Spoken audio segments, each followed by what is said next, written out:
Hello. Alright, we're going to start episode 8. Members of the jury, the time has now come when the great burden of reaching a just, fair, and conscientious decision of this case is to be thrown wholly upon you, the jurors, selected for this important duty.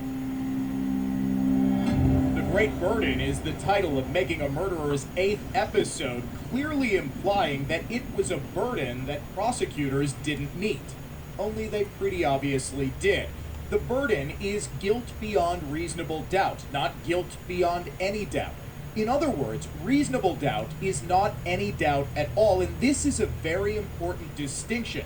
Because while Stephen Avery's defense may have planted doubts in the minds of the jury, without clear and convincing evidence of a conspiracy to plant the very damning physical evidence against him, it is unreasonable for jurors to simply make inferences about what James Lenk and Andrew Colborn might have done, or might have wanted to do, or might have had the opportunity to do. They needed evidence, clear evidence, of what they did. During his closing argument, Avery's attorney Jerome Buting ran down the laundry list of supposedly lacking physical evidence. No blood spatter on the walls or the ceiling. This ignores the fact that Teresa Halbach was shot in the garage. No bloody trail. Okay, you know what? I'm just going to stop this for a second. First of all, it's not clear that the prosecution proved guilt beyond a reasonable doubt. It is possible, and I think very likely, that the jury pool, okay, the cat wants to go in the bathroom to use the litter box, excuse me, sorry. The jury pool was contaminated because of that ridiculous production that Kratz put on. Not to mention that something I learned in this, watching Making a Murderer, and I'm sure other people heard this too, that the defense was only given so many people that they could remove.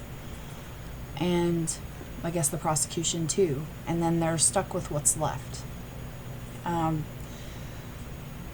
I know that Strang and Buting have been asked before why they didn't remove some of the jurors that made it through, and that's because they said that more of them they had more concerns with. The ones that were removed from the jury pool, they had more concerns with those.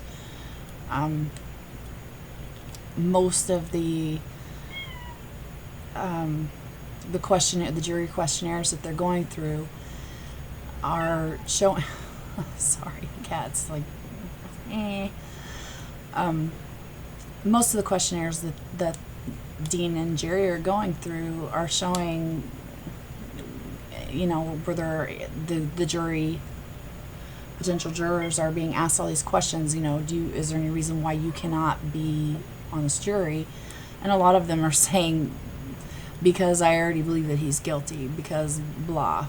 And, they obviously had to remove those first. And there's several that made it through that should not have. And, well, now we know that at least one of those jurors was in some sort of an interview caught with his contaminated story of why he thought they were guilty because of Brendan Dassey's confession. That was not brought up in the trial. So that cannot be used for them to make a decision with, but it was. He made up his mind that Brendan would not have confessed if it wasn't true, and he was not going to change his mind.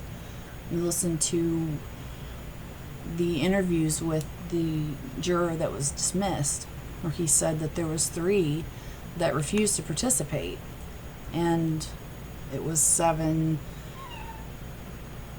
to 3 to 2. 7 not guilty, 3 guilty, 2 undecided when they did their first initial poll to see where they were starting.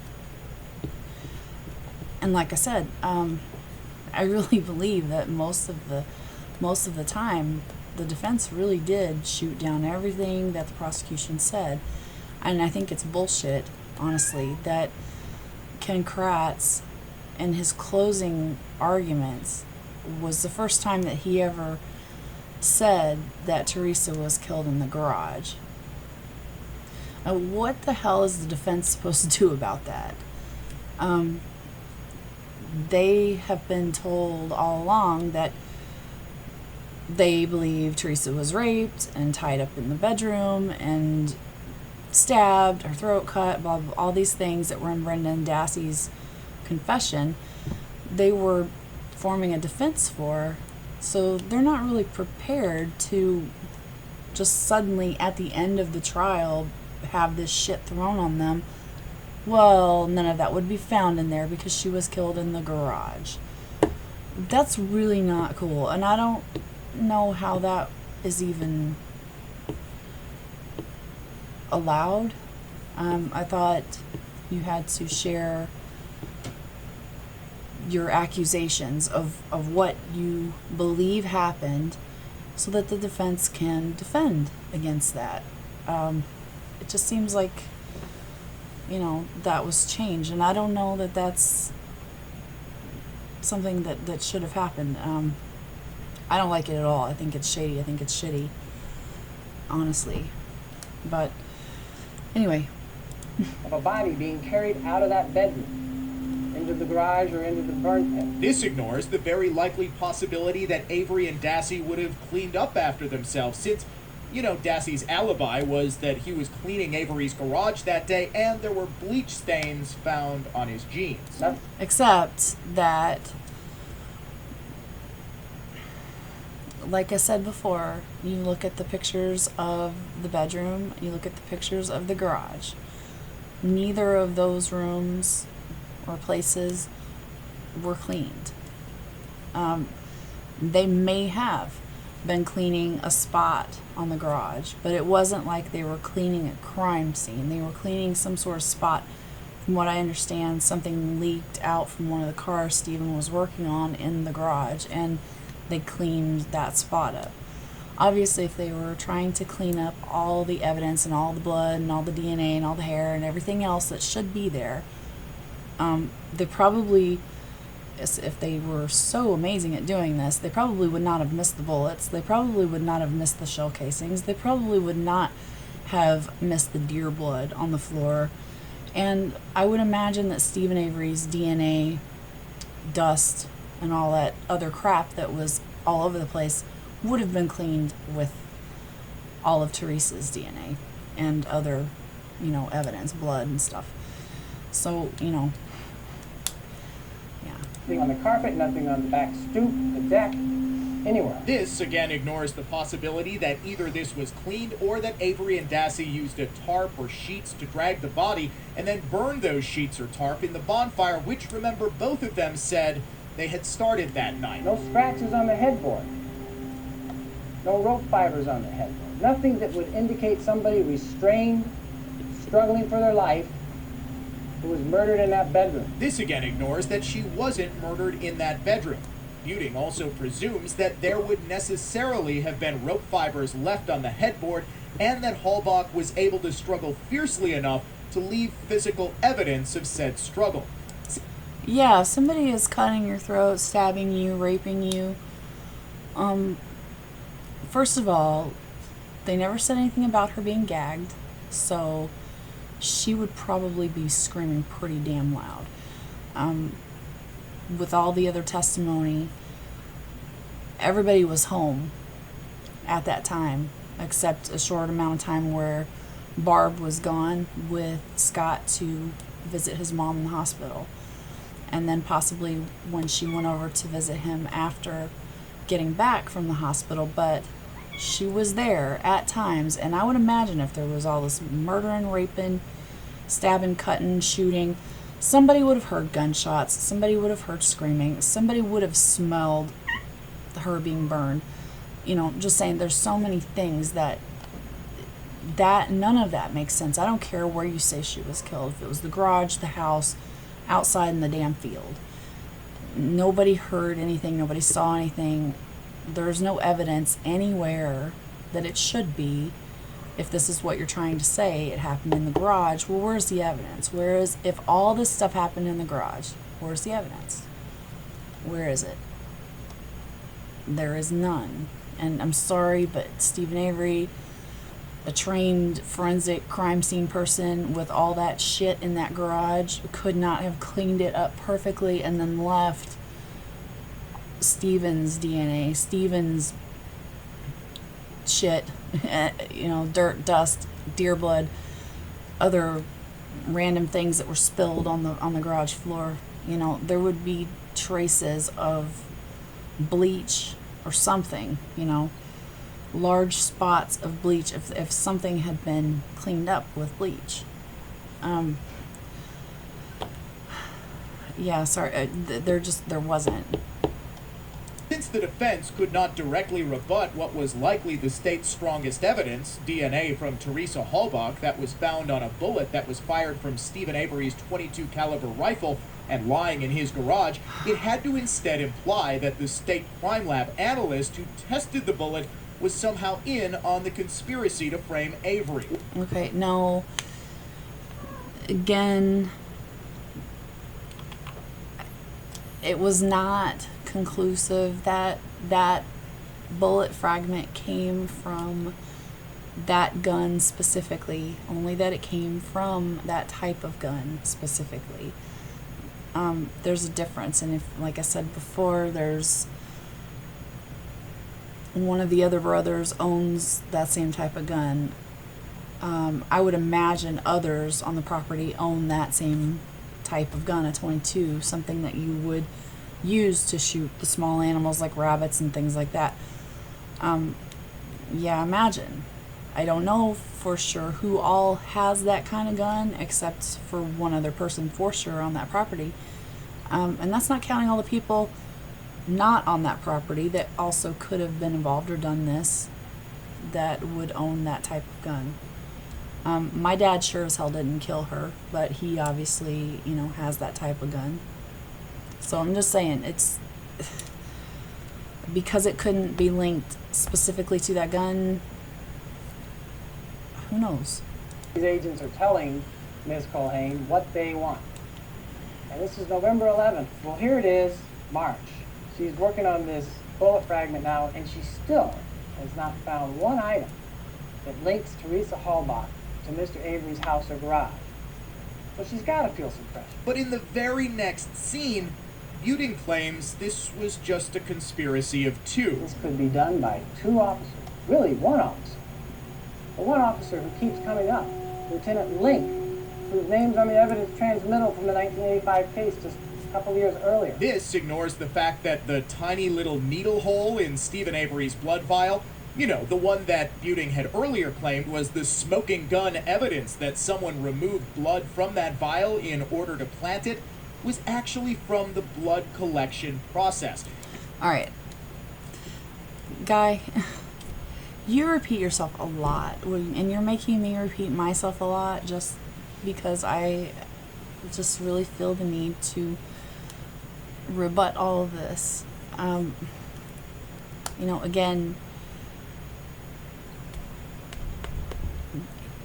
no, Sherry Culhane already has testified, read her testimony, that she could not tell the difference between evidence, DNA, blood, whatever, being planted somewhere and actually being there naturally because someone touched it with, you know, that specific person touched that specific item. She could not tell that somebody didn't just take a dirty, sweaty, nasty t-shirt or a toothbrush or something and rub it on whatever item and send it to her.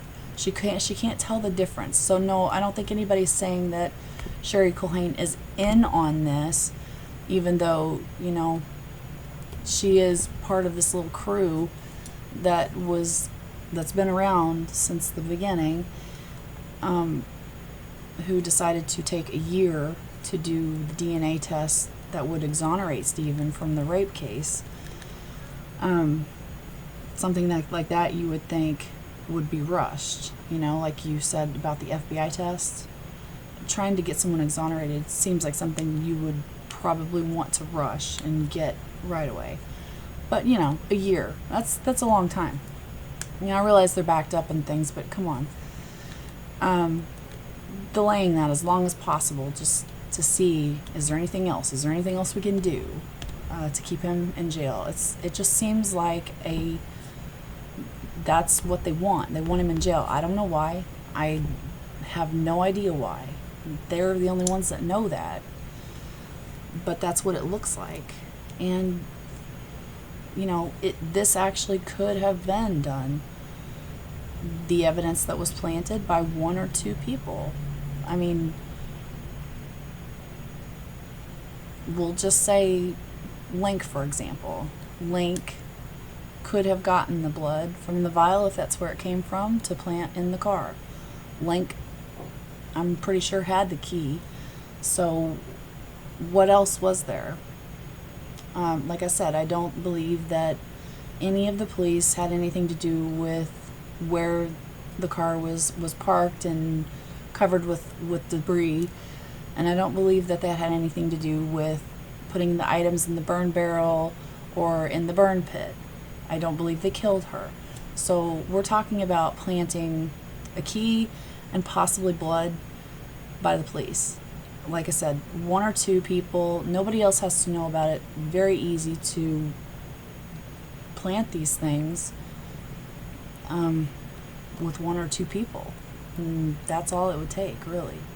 In fact, the nurse who drew Avery's blood was prepared to testify that she put the hole in the vial herself, but the prosecution opted not to call her as a witness because it didn't think the defense raised enough of an issue with the blood vial to even worry about. Of course, Making a Murderer's fourth episode presents the hole in the blood vial as the clearest evidence there is of a conspiracy, though the hole is conspicuously ignored for the remainder of the series. Most likely because both the defense and the filmmakers knew exactly why that hole was actually there, but still wanted to use it to stoke animosity against law enforcement. Okay,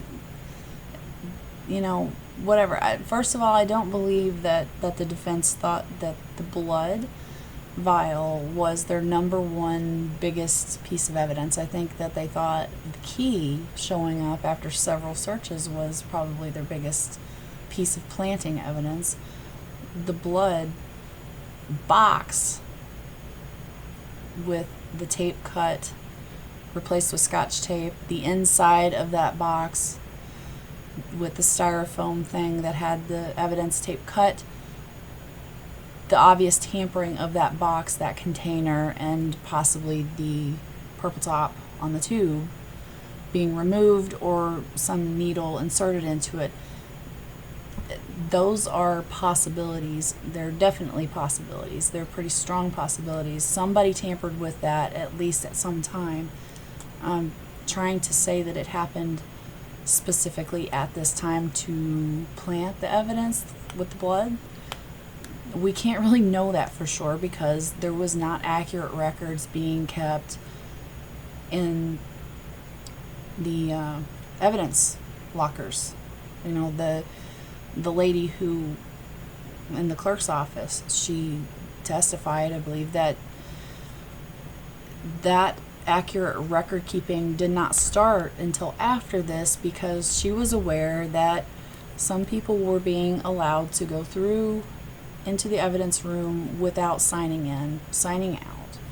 So there were things that could have been done. Also, the possibility that Link had access to a key to get in after hours if he wanted to avoid being seen or having to sign in or sign out.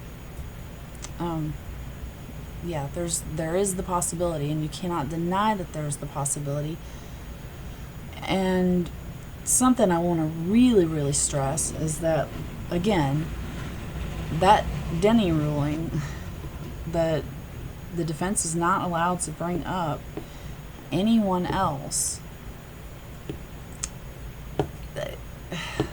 really tied the defense's hands with the jury. The jury wants to know, okay, if he didn't do it, who did? If he didn't kill her, who killed her? That's what the jury wants to know. And when you tie the defense's hands and they're not allowed to present alternatives, alternate theories or suspects, what does that tell the jury?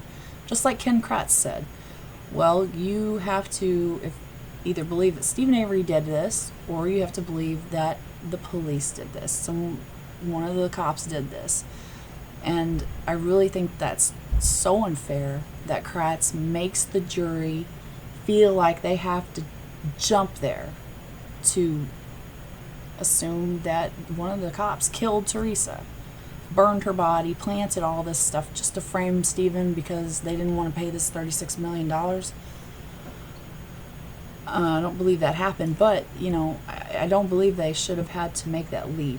There are other alternatives that they were not aware of, and that, I think, is bullshit.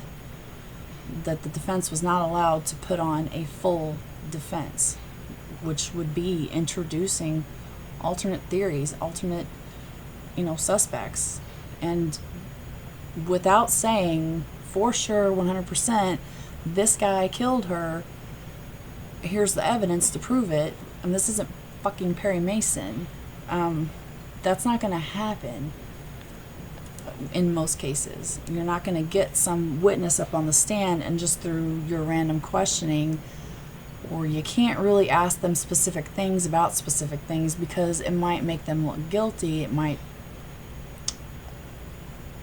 give the jury the idea that they might have had something to do with it. They're not even allowed to ask them these questions. And, that's really not fair. The jury has got to choose between did Stephen do it or did the police do it. That's their choices. I'm sorry. Most juries are probably going to say, God, your evidence sucks and it's like circumstantial and all that, but I can't say the cops did that. I can maybe say that they planted a key, maybe some blood, but I can't say they killed her. That's asking way too much of a jury, and it's really not fair. Boy, I went off pretty deep there, so we're going to get back to this. Lieutenant Link, who shows up on November 5th without logging in. Lieutenant Link, who finds the magic key. Remember, in order to establish that Link planted the key, he would have had to have first obtained possession of it, and neither the defense nor Making a Murderer is ever able to establish that he did, except for a phone call to dispatch that Andrew Colborn, not Link, made on November 3rd, in which it kind of, sort of, maybe, possibly sounds like he's looking at Teresa Halbach's car 2 days before a searcher finds it. Okay, first of all, if Andrew Colborn found Teresa's car and there were keys, I imagine it would have been her full set of keys. This was obviously a spare, or it was made after the fact. I don't know for sure, but it was obviously not her main set of keys. We know that now for sure. She carried around more than one key.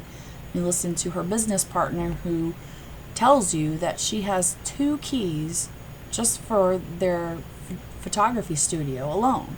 That's not counting her house keys, her main car key, and which that obviously is not it because it's not used enough to be her main car key. If she had any other sort of keys, random keys, maybe one to her parents' house or something like that. I mean, we don't know how many keys she carried, but obviously that was not her main set of keys. So if Colburn found the RAV4, I imagine he probably would have had a full set of keys if he was the one to move it.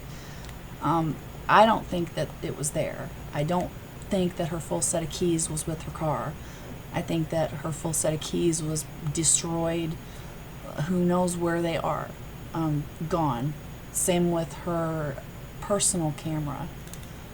Her personal camera is missing. Where is it? Her camera that she used for Auto Trader was burned in the burn barrel, but where is her main camera? Where's her personal camera, the one that supposedly she did her other photography work with in her studio? Her personal pictures, like there was a tip that she was taking a pill over on the side of the road, taking a picture of a cow. Where is that camera? I don't know where that camera is. It was not in her car. We know that. It wasn't burned in the burn barrel or in the burn pit. It wasn't found anywhere. I don't believe it was at her house. So where is it? I'd like to know that. Also, there's video cards. I'm not exactly sure what they're called. Video cards where you would put them in your camera and take pictures and it would go on the little card. I think those are the things that she downloaded from that onto her computer, onto a disk or whatever, sent those into Auto Trader when she mailed in the money, the receipts, and the paperwork that she overnighted to Auto Trader. But there was one found in the back of her car. So what was on it? I still have yet to see any documentation of what was on that card. What was on that little video card? What kind of pictures were they? Was that from her personal camera, or was that from her Auto Trader camera, the one that they provided her to take the pictures with? Doesn't say. All we know is that it has her name written on it. That's all we know. Anyway. That's honestly the only evidence that's presented that Link, not Colburn, mind you, ever would have had the key in the first place. Lieutenant Link, who 4 months later, 4 months after Manitowoc no longer is needed, with no legitimate reason, is back at that scene on March 1st, and what's found the next day? The magic bullet. Never mind the fact that Rebutting has spent 6 weeks claiming that the garage was too dirty for Avery to have cleaned it after the murder. Now he's claiming that it would have been easy for investigators to find a tiny bullet fragment underneath the mountain of garbage.